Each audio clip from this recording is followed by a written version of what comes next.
الحمد لله رب العالمين والصلاة والسلام على سيد الأنبياء والمرسلين أما بعد فأعوذ بالله من الشيطان الرجيم بسم الله الرحمن الرحيم والصلاة والسلام عليك يا رسول الله وعلى آلك وصحبك يا حبيب الله والصلاة والسلام عليك يا نبي الله وعلى آلك وصحبك يا نور الله. فرمانے آخری نبی صلی اللہ تعالیٰ علیہ وآلہ وسلم جب جمعرات کا دن آتا ہے اللہ تعالیٰ فرشتوں کو بھیجتا ہے جن کے پاس چاندی کے کاغذ اور سونے کے قلم ہوتے ہیں. وہ لکھتے ہیں کہ کون یوم جمعرات اور شب جمعہ مجھ پر کثرت سے درود پاک پڑھتا ہے. صلو علی الحبیب صلی اللہ تعالی علی محمد صلی اللہ علیہ وسلم. سورہ انفال 9واں سپارہ اس کی آیت نمبر 30 ہے. اللہ رب العزت کا فرمان عالی شان ہے وَإِذْ يَمْكُرُ بِكَ الَّذِينَ كَفَرُوا لِيُثْبِتُوكَ أَوْ يَقْتُلُوكَ أَوْ يُخْرِجُوكَ. اور اے محبوب یاد کرو جب کافر تمہارے ساتھ مکر کرتے تھے کہ تمہیں بند کر لیں یا شہید کر دیں یا نکال دیں. وَيَمْكُرُونَ وَيَمْكُرُ اللَّهُ. اور وہ اپنا سا مکر کرتے تھے اور اللہ اپنی خفیہ تدبیر فرماتا تھا. وَاللَّهُ خَيْرُ الْمَاكِرِينَ. اور اللہ کی خفیہ تدبیر سب سے بہتر ہے.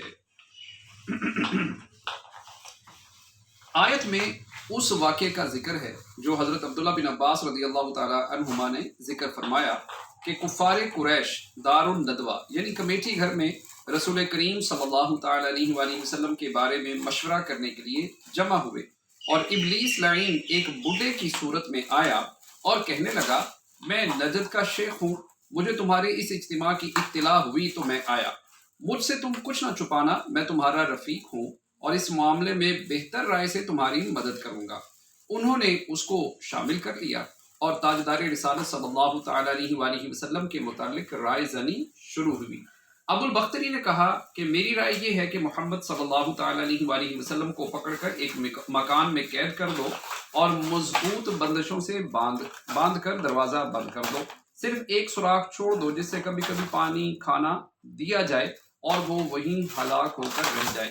اس پر شیطان لعین جو شیخ نجدی بنا ہوا تھا بہت ناخوش ہوا اور کہا میری ناقص رائے ہے, جب یہ خبر مشہور ہوگی تو ان کے اصحاب آئیں گے اور تم سے مقابلہ کریں گے اور انہیں تمہارے ہاتھ سے چھڑا لیں گے. لوگوں نے کہا شیخ نجدی ٹھیک کہتا ہے. پھر حشام بن عمرو کھڑا ہوا, اس نے کہا میری رائے یہ ہے کہ ان کو یعنی محمد صلی اللہ تعالی علیہ وآلہ وسلم کو اونٹ پر سوار کر کے اپنے شہر سے نکال دو, پھر وہ جو کچھ بھی کریں اس سے تمہیں کچھ ضرر نہیں. ابلیس نے اس رائے کو بھی ناپسند کیا اور کہا جس شخص نے تمہارے ہوش اڑا دیے اور تمہارے دانش مندوں کو حیران بنا دیا اس کو تم دوسروں کی طرف بھیجتے ہو. تم نے اس کی شیریں کلامی نہیں دیکھی ہے. اگر تم نے ایسا کیا تو وہ دوسری قوم کے دلوں کو تسخیر کر کے ان لوگوں کے ساتھ تم پر چڑھائی کر دیں گے. اہل مجمع نے کہا شیخ نجدی کی رائے ٹھیک ہے. اس پر ابو جہل کھڑا ہوا اور اس نے یہ رائے دی کہ قریش کے ہر خاندان سے ایک ایک عالی نسل جوان منتخب کیا جائے اور ان کو تیز تلواریں دی جائیں.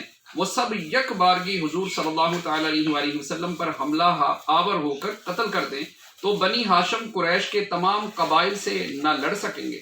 زیادہ سے زیادہ یہ ہوگا کہ انہیں خون کا معاوضہ دینا پڑے گا اور وہ دے دیا جائے گا. ابلیس لعین نے اس تجویز کو پسند کیا اور ابو جہل کی بڑی تعریف کی اور اسی پر سب کا اتفاق ہو گیا. حضرت جبرائیل علیہ السلام نے سرور کائنات صلی اللہ تعالی علیہ وآلہ وسلم کی خدمت میں حاضر ہو کر یہ واقعہ پیش کیا اور عرض کی حضور رات کے وقت اپنی خوابگاہ میں نہ رہیں, اللہ تعالیٰ نے اذن دیا ہے, آپ مدینہ طیبہ کا عزم فرمائیں. حضور اقدس صلی اللہ تعالی علیہ وآلہ وسلم نے حضرت علی المرتضیٰ کرم اللہ تعالی وجہہ الکریم کو رات میں اپنی خوابگاہ میں رہنے کا حکم دیا اور فرمایا کہ ہماری چادر شریف اوڑھ لو, تمہیں کوئی ناگوار بات پیش نہ آئے گی. حضور انور صلی اللہ تعالی علیہ وآلہ وسلم دولت سرائے اقدس سے باہر تشریف لائے اور ایک مشت خاک دستے مبارک میں لی اور آیت انا جعلنا فی اعناقہم اغلالا پڑھ کر محاصرہ کرنے والوں پر ماری.